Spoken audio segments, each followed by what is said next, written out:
छत्तीसगढ़ में भारतमाला प्रोजेक्ट घोटाला मामले में यह बड़ी अपडेट। भ्रष्टाचार और धोखाधड़ी में 3 पटवारियों को गिरफ्तार किया गया है। भूमाफियाओं के साथ मिलकर यह धोखाधड़ी की गई थी। सरकार को करोड़ों का नुकसान करने का आरोप है। यह बड़ी जानकारी इस वक्त आपको बता रहे हैं। भूमि बंटवारा और नामांतरण के नाम पर यह धोखाधड़ी को ना बताया गया है। तो यह बड़ी जानकारी आपको दे रखेंगे। यह बड़ा अपडेट इस वक्त आपको बता देते हैं। छत्तीसगढ़ में भारतमाला प्रोजेक्ट घोटाला मामले में यह बड़ा अपडेट। भ्रष्टाचार और धोखाधड़ी में 3 पटवारियों को गिरफ्तार किया जा चुका है। यह गिरफ्तारी अपने आप में मायने रखती है। क्यों? क्योंकि लगातार इस तरह की गिरफ्तारी के बाद कई सवाल खड़े हुए थे। इस तरह के मामले के सामने आने के बाद, इस भ्रष्टाचार के बाद कई सवाल खड़े हुए थे और अब यह गिरफ्तारी मायने रखती है। इस वक्त हमारे सहयोगी अभिषेक हमारे साथ जुड़ चुके हैं। अभिषेक, कैसे यह गिरफ्तारी हो पाई?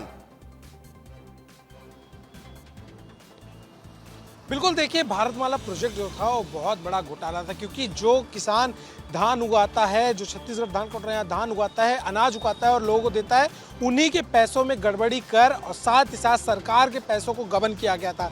जिसके बाद भारतमाला प्रोजेक्ट में पहले एसीबी ईओडब्ल्यू ने, उसके बाद ईडी ने भी कार्रवाई चालू कर दी थी और लगातार कार्रवाई करने के बाद इसके पहले 10 लोगों को गिरफ्तार किया था। लेकिन फिर बीच में उच्च न्यायालय ने यह आदेश दिया कि अभी गिरफ्तारी पे रोक लगा दी जाए, जिसके बाद गिरफ्तारी रोक दी गई थी और इंतजार किया जा रहा था कि किस तरह से गिरफ्तारी का जो रोक है हटे। जिसके बाद कल जो है ये रोक हटा और आज ही एसीबी ईओडब्ल्यू ने कार्रवाई करते हुए 3 लोगों को गिरफ्तार किया है। ये 3 जो है, तीनों उस समय में पटवारी हुआ करते थे, नायकबंद के पटवारी हुआ करते थे, अलग अलग क्षेत्र के पटवारी हुआ करते थे। इन्होंने क्या किया था, भूमाफियाओं के साथ मिलकर जो जमीन का बंटवारा है उसको किया था। गलत बंटवारे को करके जो पैसा था सरकार को ज़्यादा दिखाया और किसानों को कम दिया, जिसके बाद ये पूरा घोटाला हुआ। फिर आज सुबह जो है ईओडब्ल्यू ने कार्रवाई करते हुए छानबीन करते हुए इनकी पता तलाशी कर इनको गिरफ्तार किया और अभी अपने साथ न्यायालय में पेश कर अपने पास लाई है।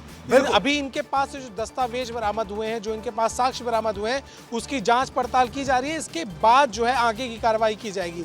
अब तक कुल 13 लोगों की गिरफ्तारी हो चुकी है, जिसमें तहसीलदार, नायब तहसीलदार, एसडीएम, ये सभी जो हैं इनकी गिरफ्तारी हो चुकी है। कल ही हमने ये भी खबर बताई थी कि इसमें जो अग्रिम जमानत याचिका लगाई गई थी, इन तीनों की भी जमानत याचिका थी, उसमें वो खारिज हुई।